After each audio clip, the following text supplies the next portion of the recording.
Total আসামির সংখ্যা হচ্ছে মোট 27 জন। সর্বোচ্চ সাজা 409-এর যেটা আছে সেটা যাবজ্জীবন কারাদণ্ড আছে। তাকে এসে সারেন্ডার করতে হবে, জামিন নিতে হবে এবং ফেস করতে হবে, মামলা ফেস করতে হবে। আজকের এই মামলায় মোট আসামি, আমাদের 6টা মামলায় মোট আসামির সংখ্যা হচ্ছে 27।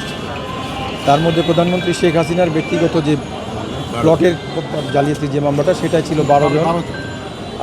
সাইমা ওয়াজেদ পুতুলের মামলায় ছিল 17 জন, আর ওয়াজেদ জয়ের মামলায় ছিল 18 জন।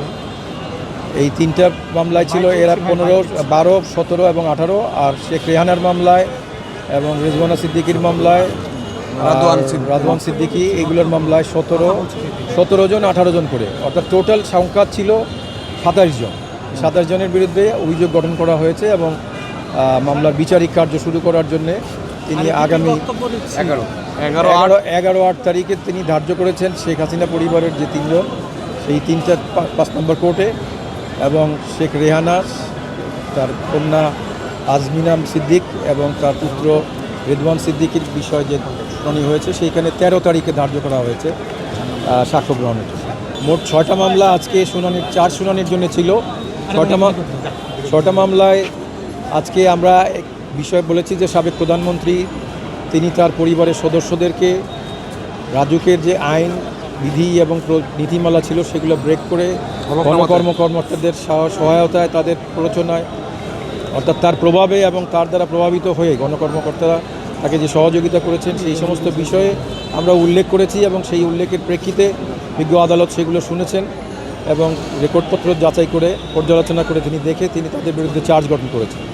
টোটাল আসামির সংখ্যা হচ্ছে মোট 27 জন।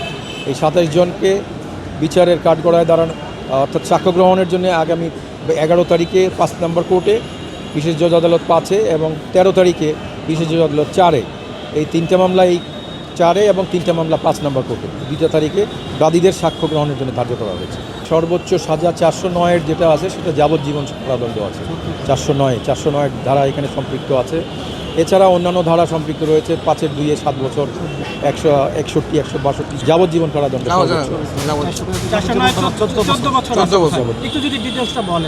অর্থাৎ 409 হচ্ছে অপরাধজনক বিশ্বাস, 409 হচ্ছে অপরাধজনক বিশ্বাসভঙ্গের মামলা।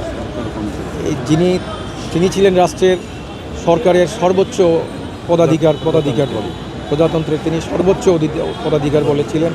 তার কন্ট্রোলে সব কিছু থাকবে।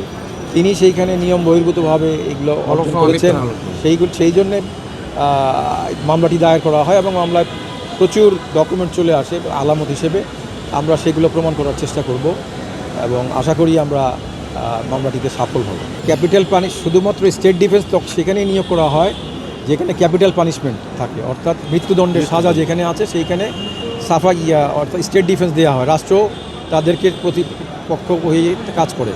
কিন্তু যেহেতু এইখানে সর্বোচ্চ সাজা যাবজ্জীবন আর তার নিচে 7 বছর, 10 বছর, 3 বছর, 4 বছর আছে, এখানে সেই সুযোগ নেই, আইনগত কোনো সুযোগ নেই, তার পক্ষে কেউ দাঁড়ানোর কোনো সুযোগ নেই। তাকে এসে সারেন্ডার করতে হবে, জামিন নিতে হবে এবং অথবা ফেস করতে হবে, মামলা ফেস করতে হবে। চার্জশিটে আপনি কাউন্ট করে দেখেন, কাউন্ট করে দেখলে 27 জনই হয়। এটা চার্জশিট কাউন্ট করলে পরে আপনারা পাবেন 23 হলে 23 হবে, 27 হলে 27 হবে। আসামির সংখ্যা এইটা নিয়ে বিতর্ক করে তো লাভ নাই।